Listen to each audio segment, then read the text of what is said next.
What's up, y'all? Slex here, coming at you with a production tutorial. I know I usually do DJ tutorials, which if you haven't checked out, go check those out. It's been a minute. Sorry I've been a little quiet on the channel. I did put out a DJ set recently. You should check that out. Also put out a live performance video. Check that out as well. Today is a fun one. I am going to break down how to remix a song, specifically a John Summit song in this case. But the video will be kind of two parts. The first part will be kind of an overview of how to start your remix project in Ableton and how to approach it overall. If you're new to it, you have an idea of how you want to remix a song, but it's like, how do I start it? How do I organize it? All that kind of stuff. So that's what we're getting into. So before we go any further, if you haven't done so yet, please like this video and subscribe. It's a big help. Leave some comments. Let's talk. I want to get engaged. Come on. All right. So let's first talk about how we're going to set up the project. Usually you're going to start with some stems. And if you don't know what stems are just individual tracks exported from a project. And usually they're called stems because they have their effects printed to them. So for instance, if vocals have EQ, compression, reverb, that's all going to be printed. So you won't have the raw vocals. You get the vocals with effects. And, same applies to the synths, the drums, etc. And it's best case scenario because if you're getting professionally mixed stems, they sound amazing. So a lot of times, they're coming in great already. So it's a good starting point. All right, so let's get the project started. I'm going to bring up Ableton. So I already have a project open, as you can see. I recommend, if you don't have any templates, to make a template because it's great. It saves time. It already has everything laid out. I have a really specific house template, Slex's house template. So before you bring in any stems or start doing anything, open up the template first because that once you open up a template, it resets the project. So if you're already working on a project and you say, oh shoot, I forgot to load my template, it will overwrite the project. Start with the template. So we'll just do Slex's house template. All right. So as you can see, got all different groups. I'm actually going to go over my template in another video, so stay tuned for that, baby. But for now, we're doing this remix. Before you bring your stems in, it's not 100% necessary, but I highly recommend setting the project tempo to the original tempo of the song you're remixing, and I'll show you why. So in this case, I am remixing Lights Go Out by John Summit. And I actually don't remember what the tempo is. So if you don't know what the tempo is, well, a lot of times, if you're getting stems from an artist that you know or whatever, just ask them. Or they'll, a lot of times they'll send it on the folder, that kind of thing. Let's see if it's on the folder. Probably not. So I have all the stems here. Nope. So simple enough. You can look it up. Oh, you can see all the gear I was searching for. Trying to get some new headphones because I don't like these Audio Technicas. Anyways, let's bring up Lights Go Out, John Summit tempo.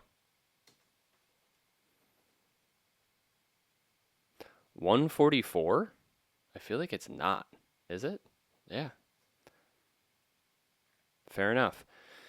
So a lot of times the internet can tell you, sometimes you can just do, there's free tap tempo apps on the internet if you want to find it out yourself, or best case scenario, the artist just tells you already. But anyways, let's say it's 144.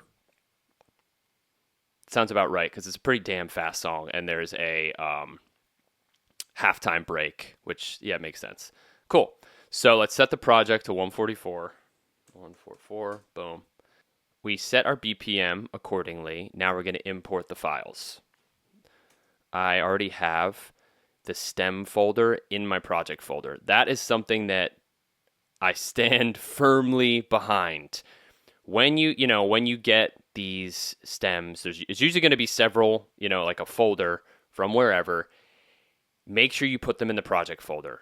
There's been several times where I've left them in my downloads folder, and then, I'm cleaning out my computer to try to free up space, and I accidentally trash the files in the downloads folder. So then when I open the project back up, the original files are missing. So just to avoid all that, always bring your files into the project folder. It will save you stress down the road. I literally had stems to a Phoenix song, like an original 1901 by Phoenix, and kind of had the project on hold, went back to work on it, lost the stems. So I don't even know if I can get those back. So don't do what I did. All right, so these stems were from John Summit himself. He did a remix contest. And there's not many of them. As you can see, there's, let's see, 1, 2, 3. These are the Ableton analysis files. But honestly, in my opinion, the less samples, the better. Because you're probably not going to use all of them anyway. The whole point of a remix is, your own vision. So you don't want to use everything they have anyway. A lot of times I'm only using the vocals. Sometimes a few synths here and there. But anyways, it's no big deal if you don't have that many files. All right, so we're going to drag them in. And in Ableton, if you hold down Command, it's going to drop them onto separate tracks, which is amazing. They're all aligned on this end. Right away, I like to group them. And we'll say like OG stems. And then let's make these all the same color that we don't have. Let's do like just a gorgeous pink. Boom. Before you get started, let's warp these guys. Well, first of all, actually, let's make sure they're in time with the metronome.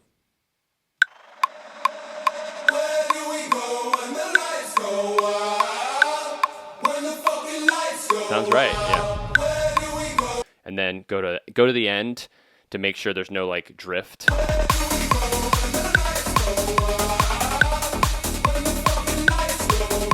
Yeah, sounds great.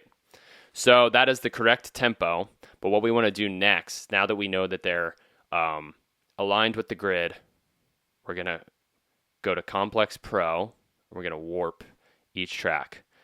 The reason we're doing that is because if you do any tempo changes, then all the audio will stretch and stay in time with any of your tempo fluctuations. So for the song, for my remix, because I'm already done with the remix, I think I did, we'll see in a sec, I think I did like 135 or something. So, it's 9 BPM slower. So that's pretty significant. So you want to make sure that it's locked in before you're doing any tempo adjustments. So I'm clicking on, if you didn't notice, I'm clicking on the audio file, and then you go over here, you select Complex Pro, because that's the most complex level of analysis. I guess you don't need to do Pro for the drums. You can probably do beats, but whatever. Let's just do Pro. Because beats is generally for rhythmic things. Pro is for like more complex melodic things like vocals and guitar and stuff. Anyways, all right. So everything is snapped to the grid. Everything's warped. Let's actually find out if it works. Let's turn down the tempo and let's see if it stays with it.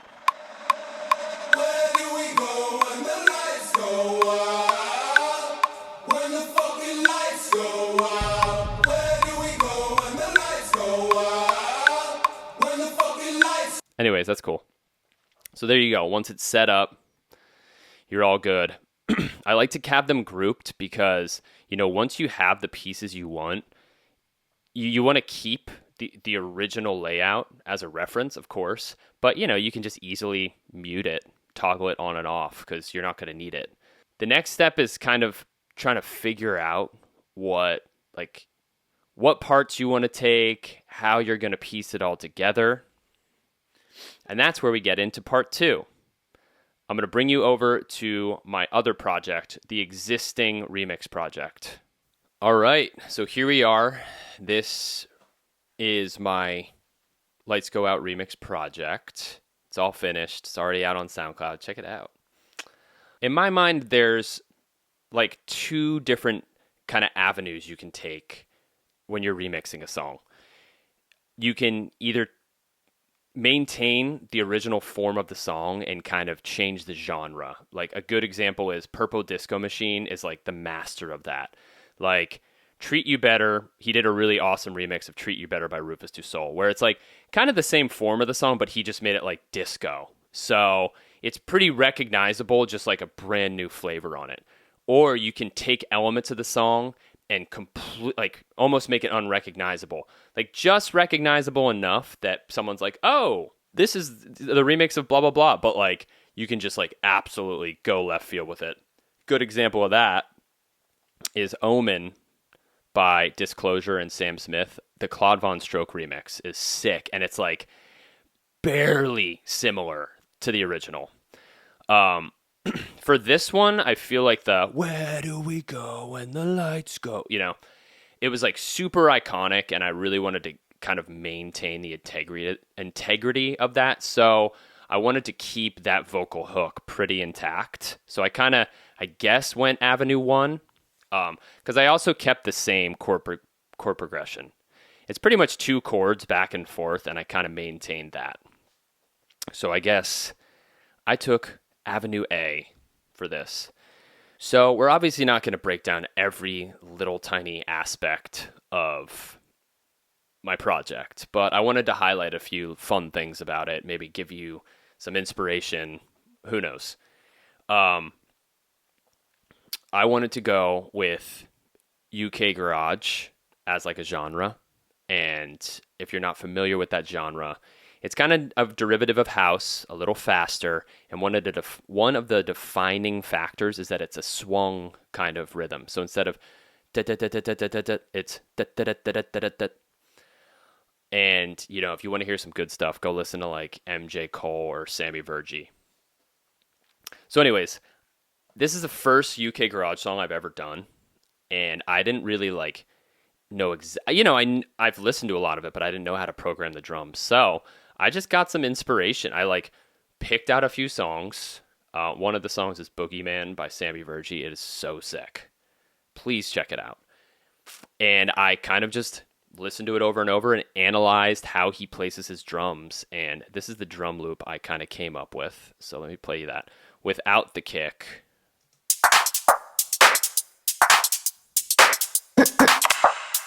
Let's add the kick.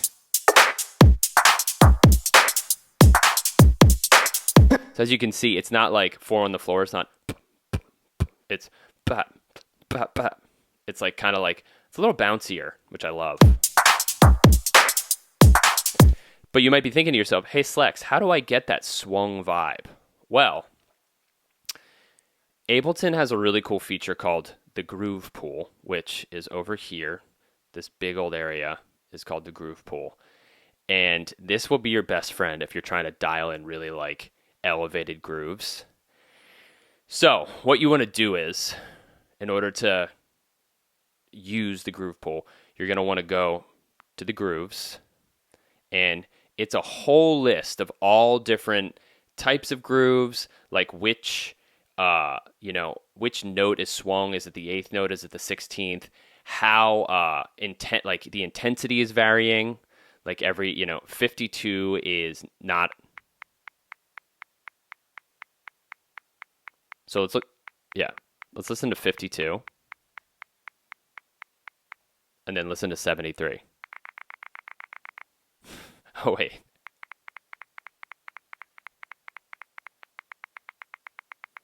Oh, there we go. Okay. My bad. So this is a 52 16th note. And then this is a 71 or 73. See how it's drastically like way more swung the higher the number. So, there's a range, so you can kind of just choose what fits your song best. So I went pretty heavy. I chose, what did I even choose? the MPC double down 16ths 70.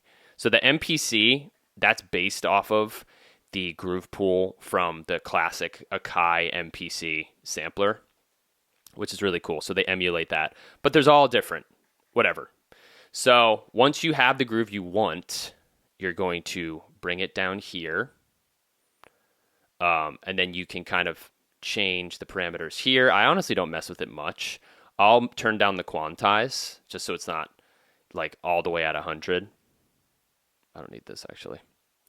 And then what you're going to want to do is program your MIDI. So in this case, let's look at my closed hi-hats. So, and let's turn this off. Select all, none. So let's listen to it just on the straight grid first. Oh.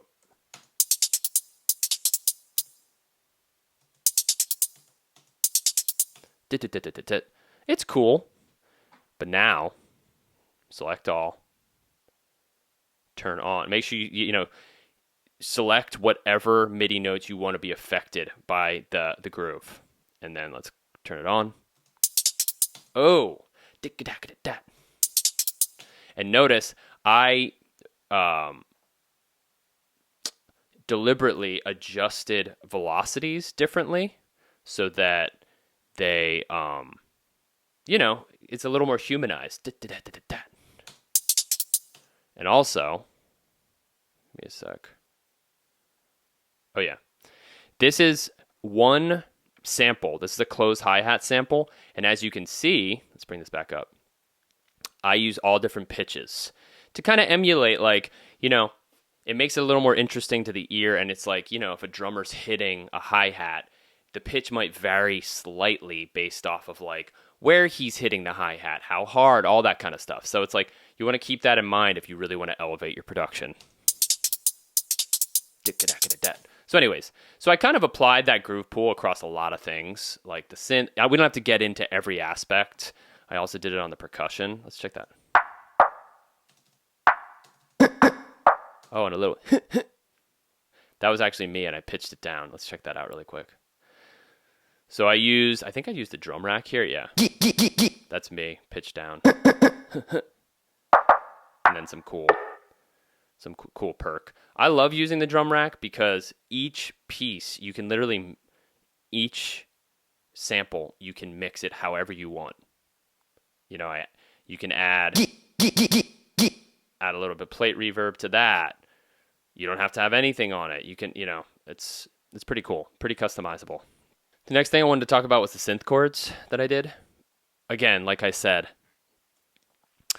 the original John Summit song, it's da da da. It's literally 2 chords the whole time. It's not very complex. Obviously, the strength lies within how well it's produced. It's not like a chordally complex jazz tune. But shout out John Summit. No shade, brother. So I kind of just took that and made the a pretty bouncy synth. Let's check it out. Oh. And as you can see, when it starts, I had the low pass filter pretty low, and then let's move it up. As we build, I bring the cutoff up higher and higher. So let's bring it over here.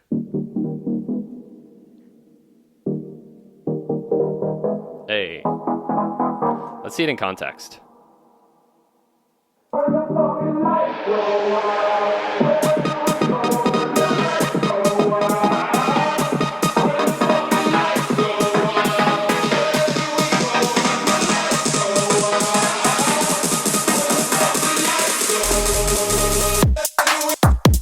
Oh, where's the bass? Where you at, bass? There it is.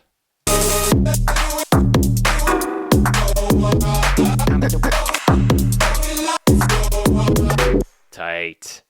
So yeah, kind of just built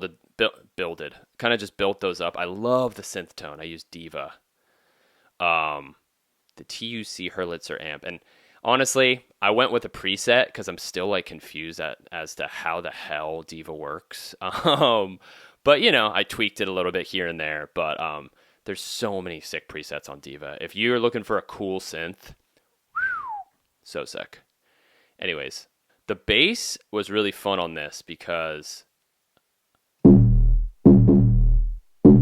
usually I'll use a synth. You know, I use Serum a lot or Diva, but I was looking on Splice and I found this really cool bass one shot. So I threw it in the sampler and just added some effects, some compression, multiband, limiter, and then really, really dialed it in with the kick. And I think it came out really good.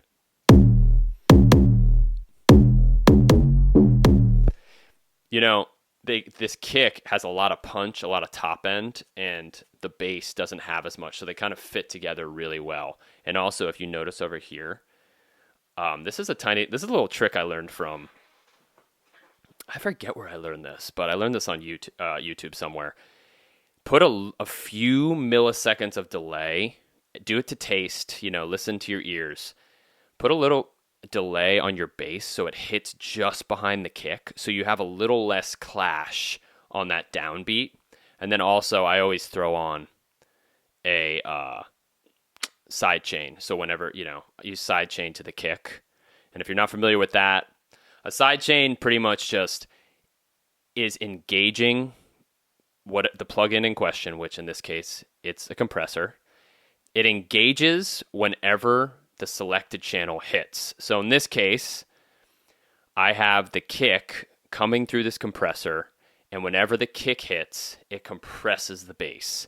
And then, you know, obviously you can select all your settings and all that. So let me just solo the bass. So, you know, it's kind of just tapping it on the front end.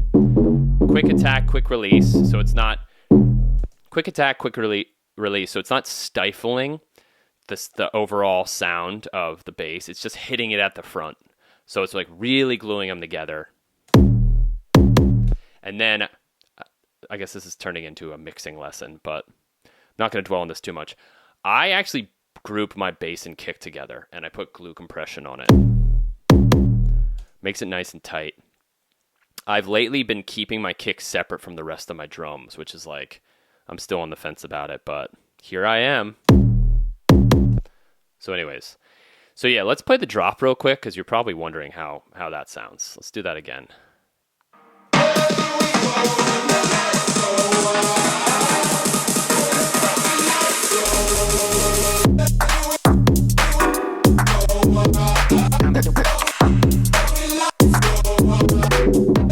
Hell yeah. So, as you can tell, it's kind of this like glitchy kind of drop with a lot of like parts going back and forth. I found these really cool like one-shot stabs on Splice, shout out Splice, and just threw those in, and they're so sick. Didn't do much with that, just did like a slap delay on it, like a really like short delay. And then what's this? I didn't put anything on that. It just sounded really cool on its own.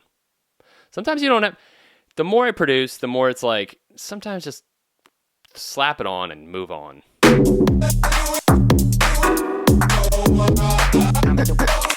Oh yeah, no, that's, I'ma do. That's me saying like, I'ma do it or something. I was like doing, I was doing all these little like vocal sounds, like the huh and yeah. And I just said like, what did I say? Hold on. I'ma do it. I say, I'ma do it. And did I even pitch it up? No, not even. That's just my sweet little voice. I'ma do it. I'ma do it. And like mixed in there, like one of my favorite things about any producing, like whether it's me or someone else, are like the little Easter eggs that you're like, oh, what was that? And it's like you can barely tell it's a human voice because I kind of like buried it, but it just sounds really cool. So here, check it out.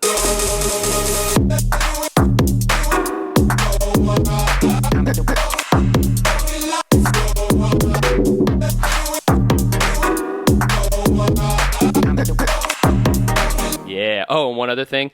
Its lights go out. So I literally recorded me turning my light switch off in this room. This very light switch and added that in there, and it has such a cool texture. This is what it sounds like. Added some, you know, plate reverb and blah, blah, blah. Let's see how it sounds in the mix.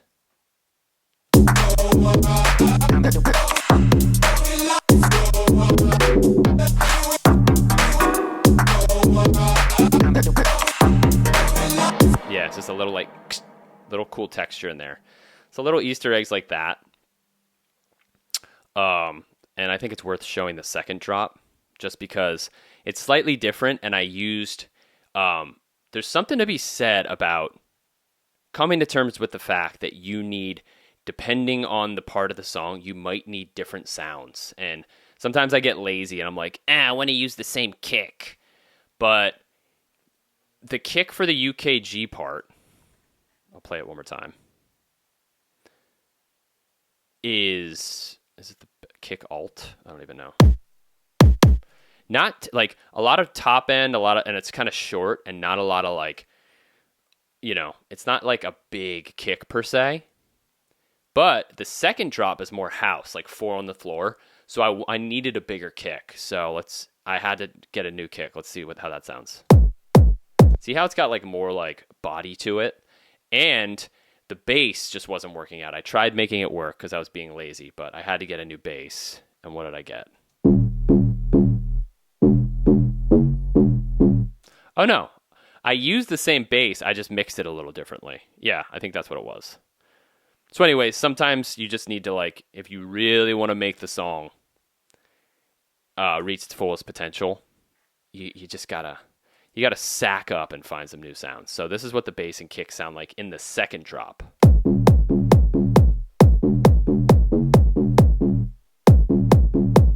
So let's hear the whole drop. Let's start it here. So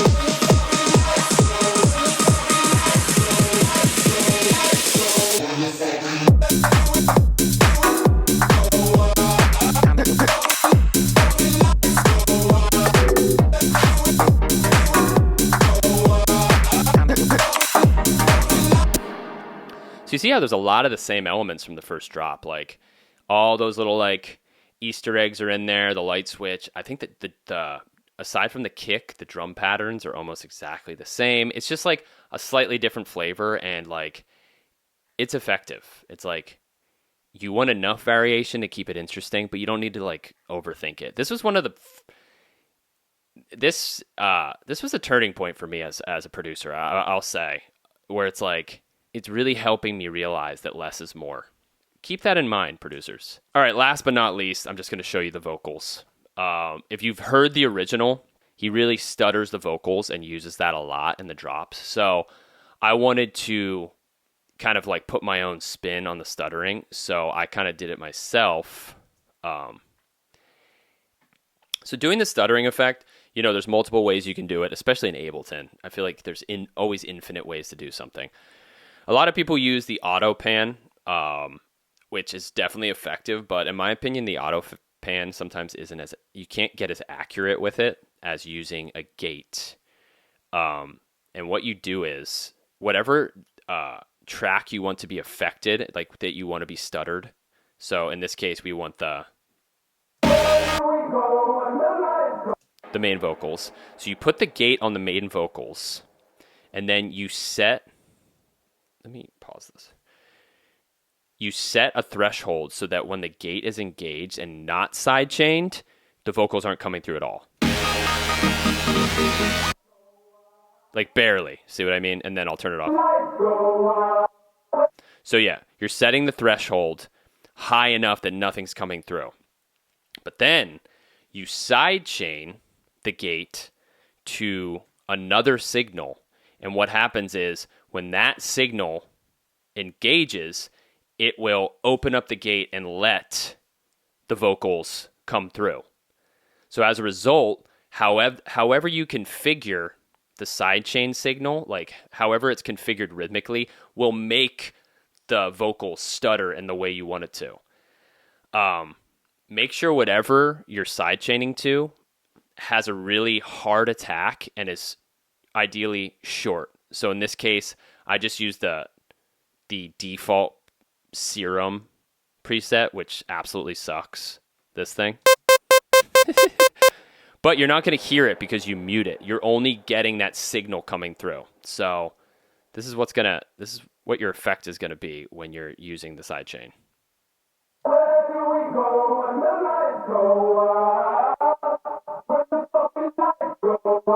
Isn't that cool? So as you can see, gate is off. Gate is on.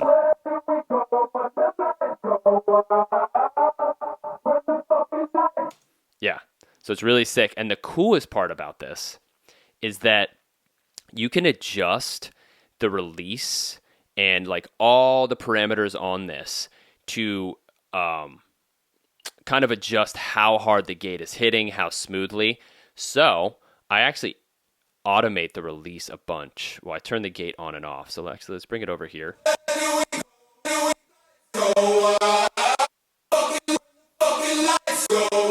It sounds like a mess, but in context, it's sick. Check this out.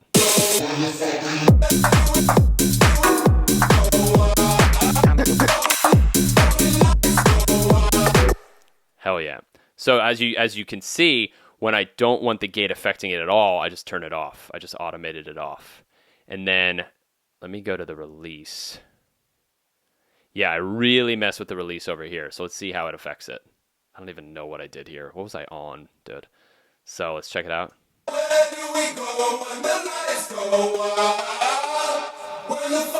See? So it's like the release is lower, so it's like pulsing a little harder, and then I open up the release.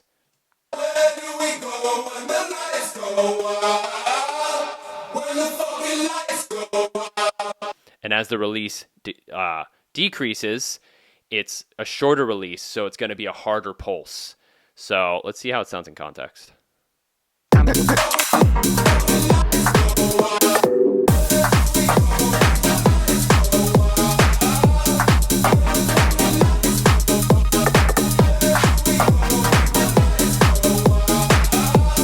Cool. And then compared to the first part of the drop.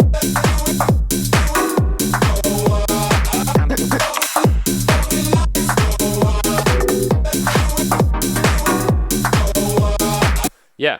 So as you can see, you can like, with the gate, you can really automate like how the pulsing's happening. And obviously I have like different rhythms here. Here, let's check this out one more time.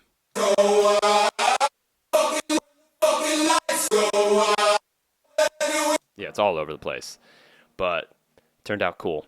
I don't want to get too much into nitty gritty, but you know, that's kind of some ideas of how I produced this John Summit tune. And I hope you find inspiration and hope you come back for the next one, baby.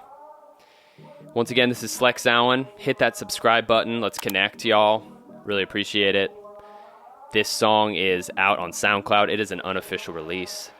Trust me, I tried hitting up John Summit many times to get him to release it, but for now, you can get it for free. Free download to all my DJs out there. Free download on SoundCloud. Check it out, y'all. All right, thanks. Peace.